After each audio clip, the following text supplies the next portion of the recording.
Hi friends, Bigg Boss season 9 రణరంగం మొదలై ఇప్పుడు క్లైమాక్స్కి వచ్చేసింది.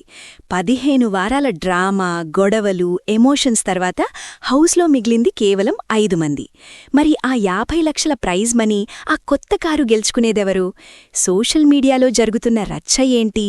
కళ్యాణ్కి తగిలిన దెబ్బ సింపతి ఓట్లుగా మారుతుందా, లేక తనుజ కన్నీళ్లు ఫ్యామిలీ ఆడియన్స్ మనసు కరిగిస్తాయా? ఈరోజు వీడియోలో అనధికారిక ఓటింగ్ లెక్కలు, ఎవరి బలంలేంటి, ఎవరి బలహీనత ఏంటో క్లియర్గా అనాలిసిస్ చేద్దాం. వీడియో చివరి వరకు చూడండి, ఎందుకంటే నా ఫైనల్ ప్రెడిక్షన్ టేబుల్ లాస్ట్లో చూపిస్తాను. ఫ్రెండ్స్, ముందుగా సోషల్ మీడియా మరియు పలు వెబ్సైట్లలో జరుగుతున్న అనఫీషియల్ పోల్స్ని గమనిస్తే ఒక క్లియర్ పిక్చర్ కనిపిస్తుంది. ప్రస్తుతానికి సోల్జర్ కళ్యాణ్ పడాలా దాదాపు 41% నుండి 42% ఓటింగ్ షేర్తో టాప్లో దూసుకుపోతున్నాడు. ఆయన తర్వాత సీరియల్ ఫ్యాన్ సపోర్ట్తో తనుజ 30% ఓటింగ్తో గట్టి పోటీ ఇస్తోంది.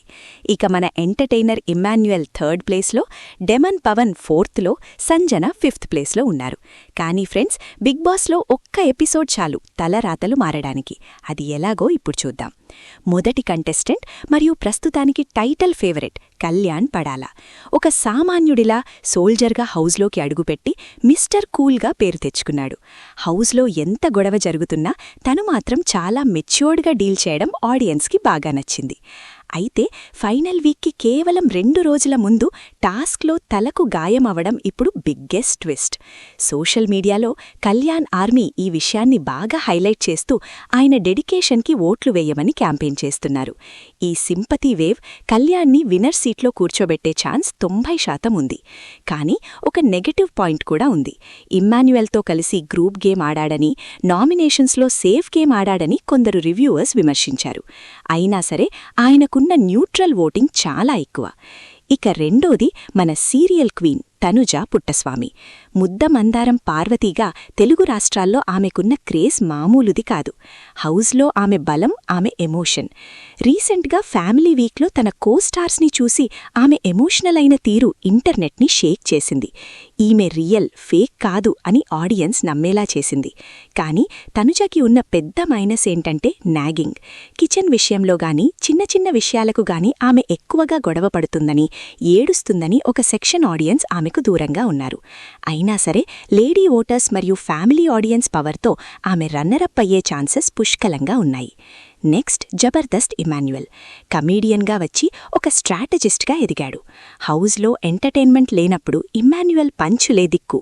కానీ నాగార్జున గారు మరియు ఆడియన్స్ పదే పదే అంటున్నమాట సేఫ్ గేమ్. కష్టమైన నామినేషన్స్ తప్పించుకోవడానికి ఫ్రెండ్షిప్ని వాడుకున్నాడని, కళ్యాణ్ చాటున దాక్కున్నాడని గట్టి విమర్శ ఉంది. కన్నింగ్ అనే ట్యాగ్ పడటం వల్ల న్యూట్రల్ ఆడియన్స్ ఓట్లు ఇమ్మాన్యుయల్కి పడటం లేదు. సో టాప్ 3లో ఉండొచ్చు, కానీ విన్నర్ అయ్యే ఛాన్స్ తక్కువ. చివరగా డెమన్ పవన్ మరియు సంజన. పవన్ ఫిజికల్ టాస్కుల్లో పులి. కానీ రితూ చౌధరి విషయంలో ఆయన ప్రవర్తించిన తీరు, ఆ అగ్రెషన్ లేడీ ఆడియన్స్కి అస్సలు నచ్చలేదు. అందుకే ఓటింగ్లో వెనుకబడ్డాడు. ఇక సంజన ఒక వైల్డ్ కార్డ్ ఎంట్రీగా వచ్చి సీక్రెట్ రూమ్ నుండి తిరిగి వచ్చి లోన్ వూల్ఫ్లా పోరాడింది. ఆమె గట్స్కి హ్యాట్స్ ఆఫ్ చెప్పాలి. కానీ ఫ్రెండ్స్, సీజన్ మధ్యలో వచ్చిన వాళ్లకి ఆడియన్స్ కనెక్ట్ అవ్వడం కష్టం. అందుకే ఆమె 5th ప్లేస్లో ఉండే అవకాశం ఉంది. సో ఫ్రెండ్స్, ఇది నా ఫైనల్ అనాలిసిస్. ప్రస్తుత ట్రెండ్స్ ప్రకారం ఆల్మోస్ట్ కళ్యాణ్ పడాలా విన్నర్ అవ్వడం ఖాయంగా కనిపిస్తోంది. ఆ injury sentiment plus perfect game ఆయన్ని గెలిపిస్తాయి. మరి మీరేమంటారు? మీ ఫేవరెట్ ఎవరు? కింద కమెంట్ సెక్షన్లో చెప్పండి. మరిన్ని బిగ్ బాస్ అప్డేట్స్ కోసం మన ఛానల్ని సబ్స్క్రైబ్ చేసుకోండి.